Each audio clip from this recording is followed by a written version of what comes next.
Back up to Albany. Our first guest tonight has written and recorded songs like You're So Vain, well, not like, exactly that song, and Anticipation and Nobody Does It Better. This right here is her 15th record album called Coming Around Again. Folks, please say hello to Carly Simon. How are you? Nice to see you. You have to put this on. You want to do that? There, just clamp it right onto something. But by all means, be careful. How are you? Good. It's a pleasure to meet you. Nice to meet you. We've wanted you to be on the program for years and years and years, and now here you are, and thank God for it. Excuse me 1 second. Perhaps it's somebody with some audio equipment that works. So, how are you doing? I'm doing really well. Are you in a good mood tonight?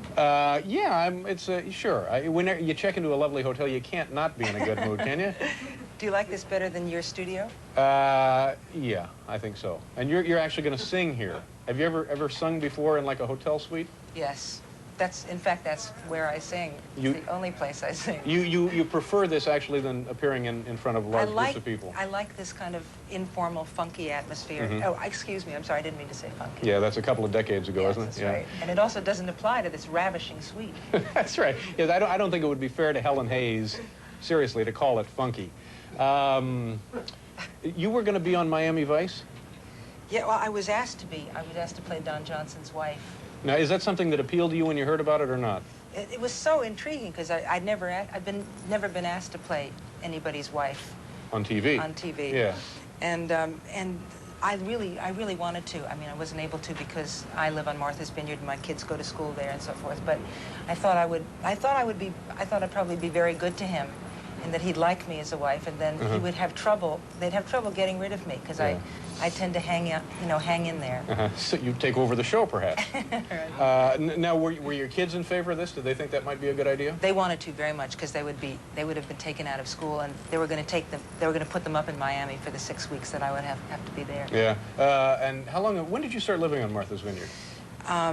June. I mean, I've lived there for years. I was practically born there, but then in June we moved up, intending to stay the entire winter, and that's what we're doing now. Yeah, and you did an HBO concert there in front of. I mentioned this to you earlier.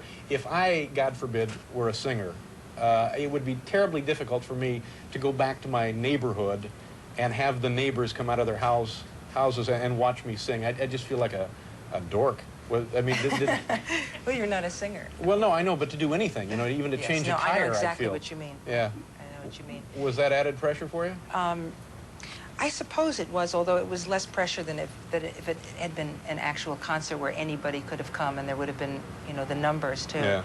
I liked it being outside. I liked it being on a beach. The atmosphere really makes a large difference in how I come across or how I feel internally. So how I come. Well, across. it looked beautiful.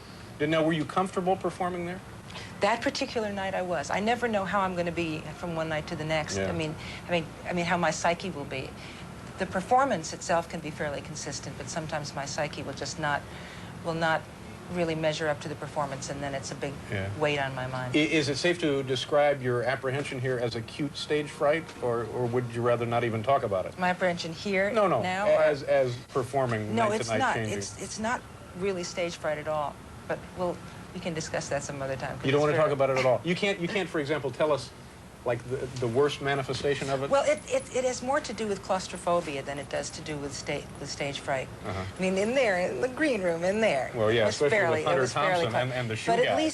But we were taking each other's pulses, and actually Hunter's was a tiny bit higher than mine, which made me feel as if I was the nurse. Yeah. It made me feel as if I had to save him, and as long as I'm in that role, I'm okay. Yeah. Here's a question you've had a million times. The song "You're So Vain," written about anybody.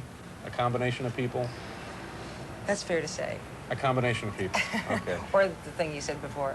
What did I say before? Anybody. Anybody. Yeah. And you're going to sing here in a minute, and it's something from the album. Yes. And what are we going to hear? It's called All I Want Is You. Great. You feel all right? I feel very good. Good. You look terrific. Thank you. We'll do that. You guys ready, Paul? Yeah. Okay, Carly Simon will sing right after this commercial. We'll be back, folks. The Helen Hayes Suite.